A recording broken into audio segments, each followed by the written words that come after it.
Les gars, je viens de croiser Mbappé en Tunisie et il veut bien en fait apparaître sur ma vidéo, donc je vais vous le présenter maintenant parce que c'est un honneur pour moi quoi.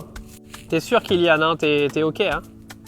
Il est ok, donc il veut bien, apparaître sur ma chaîne TikTok. Donc Kylian, comment vas-tu aujourd'hui? Bon, je sais c'était pas drôle, mais j'avais envie de le faire quand même.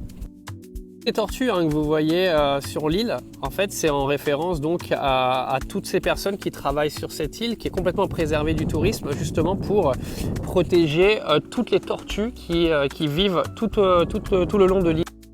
Vous voyez, par exemple, j'ai voyagé sur Perhentian cet été en Malaisie et ce sont des îles qui ont aujourd'hui des coraux qui sont détruits, qui ont été clairement envahies par le tourisme de masse. Alors c'est des très belles îles, hein. Moi Perhentian j'ai adoré, mais voilà, l'île, il y a énormément de resorts qui ont été construits dessus, etc. Et là, l'île de Khouryat, en fait, ils ont clairement refusé de transformer l'île en une sorte d'attraction touristique qui détruirait l'intégralité de tout ce qui vit ici. Donc ils ont construit voilà, des petits endroits là, pour que les gens puissent manger, boire, etc. Mais par contre l'île elle est ultra préservée.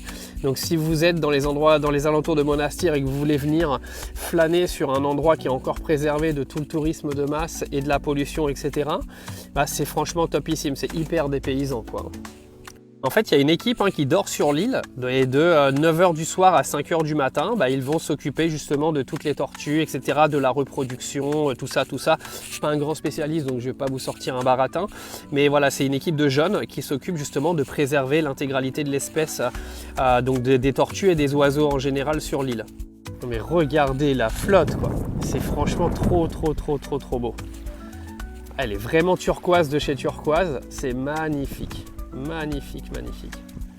Vous savez quoi, je vais aller mettre les papates dans l'eau parce que j'y suis pas allé encore. On va voir si elle est bonne.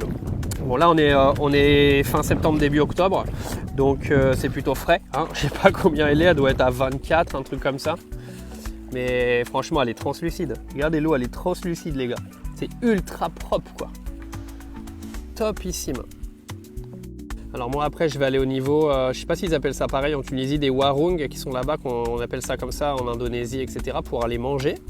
Après je vais reprendre le bateau, direction Monastir et après direction El Jem pendant 1 heure en voiture. Alors pour ceux qui viennent sur Monastir en vacances, vous pouvez, je peux vous donner un petit itinéraire rapide là. Faites l'intérieur de Monastir qui est magnifique, tout au niveau de la marina, du ribat, etc. Ensuite vous pouvez partir sur Sousse. Moi c'est ce que j'ai fait, donc j'ai été visiter un petit peu tout ce qui est, il y a un autre ribat à Sousse, il y a le docker, il y a plein de choses également, la mosquée, etc. Ensuite, vous faites l'île de Khouryat là, et puis après, je vous montrerai El Jem dans une autre vidéo, mais déjà sur une semaine, vous pouvez vachement bien profiter. Donc sur ce, on se retrouve quand je vais aller direction El Jem, parce que là sur l'île, voilà, c'est magnifique, mais j'ai pas non plus 50 000 attractions à vous montrer, donc on se retrouve dans une prochaine vidéo.